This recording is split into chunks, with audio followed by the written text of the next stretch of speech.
this perfect segue to this story. So, it really all starts when I was 7. Picture this. It's 2002. And my mother, I wake up on a Saturday in my Southern Baptist household, and my mama there's CDs scattered all over my living room floor. And she's dumping the CDs into a black garbage bag, and I'm like, girl, what are you doing? 7-year-old me, I'm like, what is happening? And there's a CD staring back at me on this pile of CDs. It's the first Mariah Carey album, 1990, Mariah Carey, okay? Yes. Picture this, okay. So, fast forward to 2005, Katrina happens. I have no idea that this album will haunt me for the rest of my life in a different way. But she's throwing the albums away. I'm like, who is this? She said, oh, Mariah.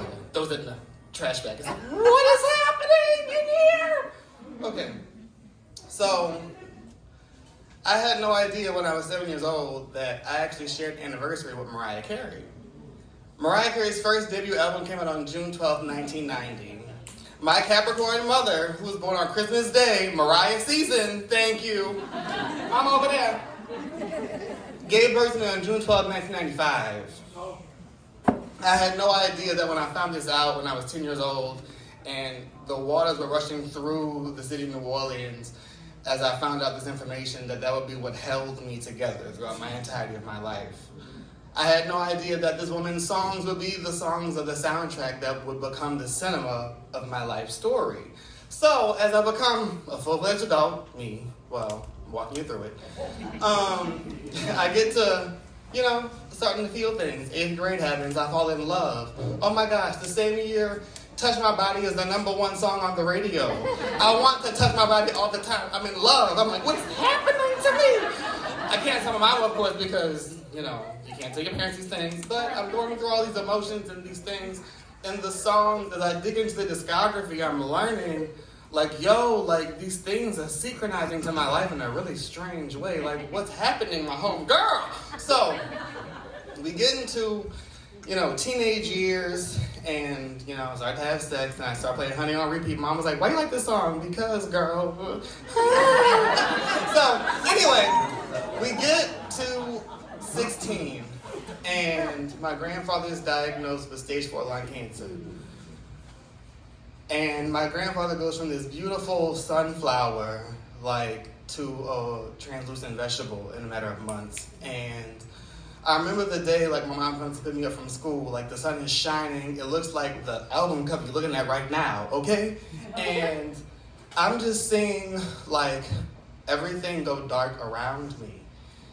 And when I get home, the only thing that holds me together is I put on =MC², which is the album that came out that year, and hearing Mariah sing to me and the pillows, holding me, my grandfather hugging me, is the only thing that holds me together throughout that grief process. When I was 16, that's when I found out I was clinically depressed. Fast forward to when I come out to my family. Again, Southern Baptist household, so ticking time bomb. Okay, so tell my family I'm gay. My boyfriend at the time is like, well, duh. I'm like, you're an asshole. We broke up.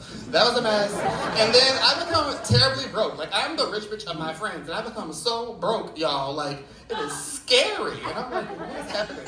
I'm so depressed. It feels like the music is stopping in my life. At the same time, Mariah has not released a studio album. November 2018 comes, because mind you, my grandfather passed away February 2011, which is also 211, butterfly, yes, okay. So, thank you. So, I get to November 2018, and I'm so depressed. I'm at a point to committing suicide. That's how sad I am. And she releases the album Caution, and the album 8th Grade comes. The song 8th Grade comes, and I think back to the time when I first fell in love, and I played =MC². And I said, oh my God, I'm not done. There is power in the persistence of perseverance. Yes. Caution taught me that, okay? I stand before you today a much happier person. A year ago, I cried 189 days straight because I got my heart broken. Fuck him. But to this day, Mariah is still one of my top play artists every single year. 8th Grade is still one of the songs that I listen to over and over again, and it's still a top 10 because we all have the power to pick the people who orchestrate the playlist of our lives. You know what I mean?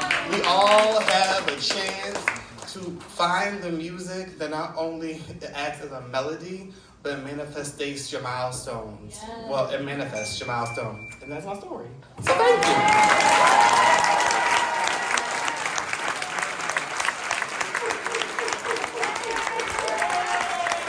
Give it up for Matty, y'all. Wow.